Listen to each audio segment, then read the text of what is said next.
Hello guys! Welcome sa aking YouTube channel. At kung bago ka pa lang sa aking channel, don't forget to subscribe and hit the notification bell para lagi kayong updated sa mga videos ko. And for today's video, gagawin ko yung, ginawa ko ulit yung video ko na gumawa ako ng ginger tea powder.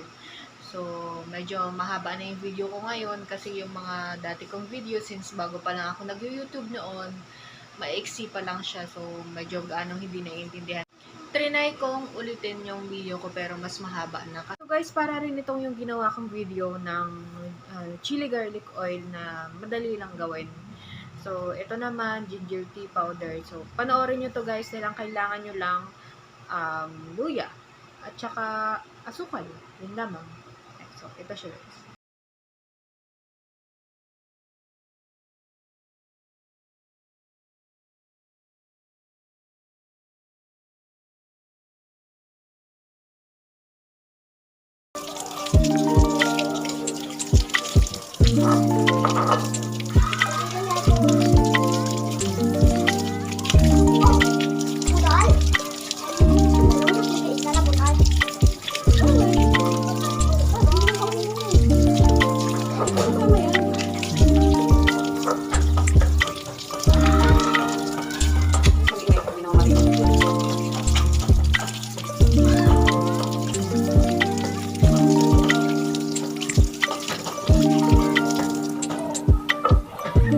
So guys, it's up to you kung gusto nyo balatan yung luya or i-brush nyo lang yung luya para matanggal yung lupa niya.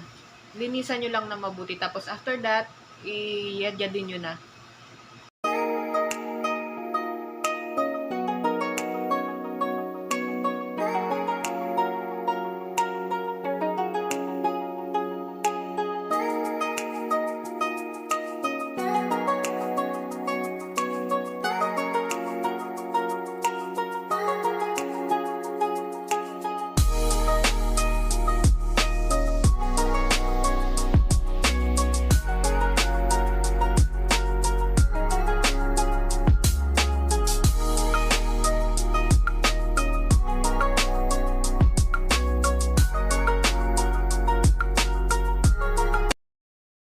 Siyang mabalatan, make sure na habang binabalatan nyo siya, pag may natapos kayong balatan, ibabad nyo agad sa tubig.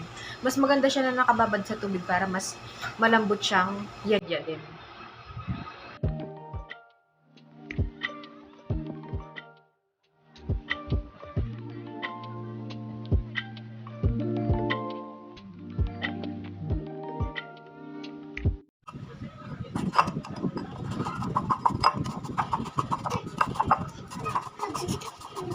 Push mo yung mama? Gagawin mo sa labat? Okay.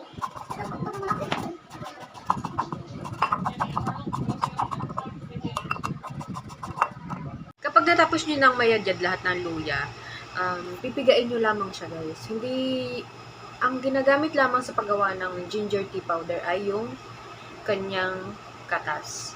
So, yung juice mismo ng luya. Yun lang yung gagamitin at yun lang yung gagawin nyo na pang ginger tea powder.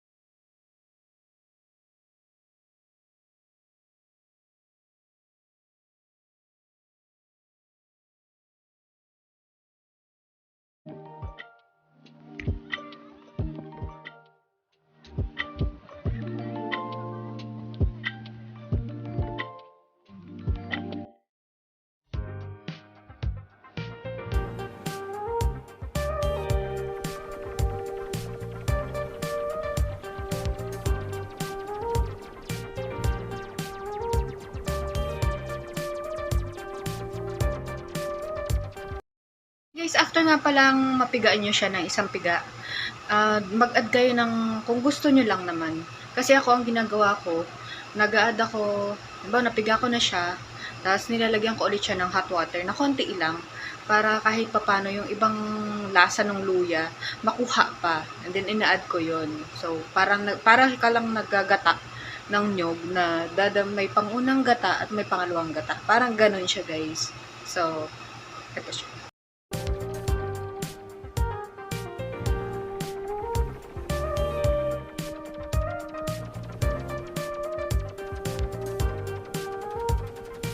Kapag natapos na kayo, guys, pigain siya. Bale, ang gagawin nyo, pagsamahin nyo na yung katas ng luya at saka yung asukal sa kawali. At wag nyo munang bubuksan yung gas stove nyo hanggat hindi natutunaw yung asukal.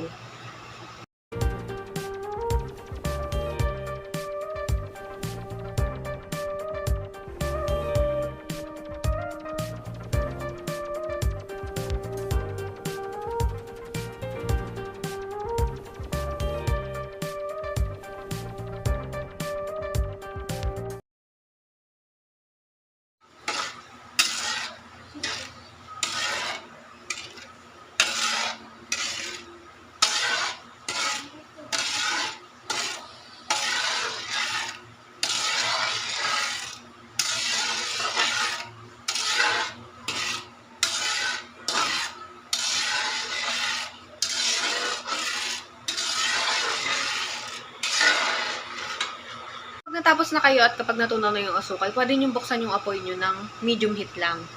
Or kung gusto nyo malakas para mag-caramelize siya agad, pwede din. At saka guys, kung gusto nyo ng less na sugar, pwede din siya. Kung maglalagay kayo ng honey or ng lemon sa labat nyo, pwede kayong mag-less sugar.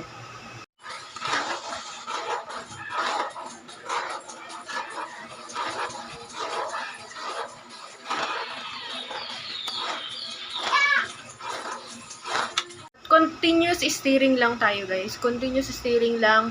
Huwag kayong titigil sa paghalo kasi masusunog ang inyong ginger tea powder.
nag-caramelize na siya guys, ang gawin nyo, patayin nyo na yung apoy para yung init ng kawali, maluluto pa yung ginger tea powder nyo. So, para hindi siya masunog.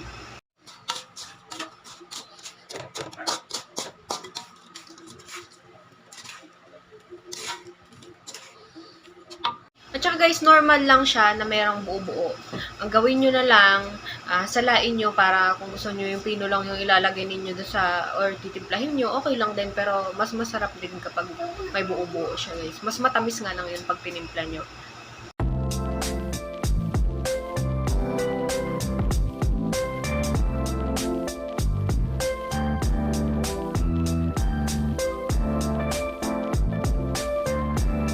Kagandahan guys kapag umiinom ka ng salabat, nakakagaan siya ng pakiramdam, kapag may ubo ka, kapag may sipon ka, nawawala yun. Tapos meron ako nabasang article na sa loob ng isang buwan na umiinom ka ng salabat, mawawala yung mga sakit na nararamdaman mo. Yung nabasa ko lang yun, kung gusto nyong magkaroon ng maraming kaalaman pa about sa salabat or sa ginger tea powder, pwede kayong mag-research. And lamang guys, sana nagustuhan nyo yung video ko. Try nyo rin gumawa ng ginger tea powder. Napakasarap nito sa pakiramdam. And then, kung nagustuhan nyo yung video ko, don't forget to subscribe and hit the notification bell para lagi kayong updated sa mga videos ko. Bye-bye!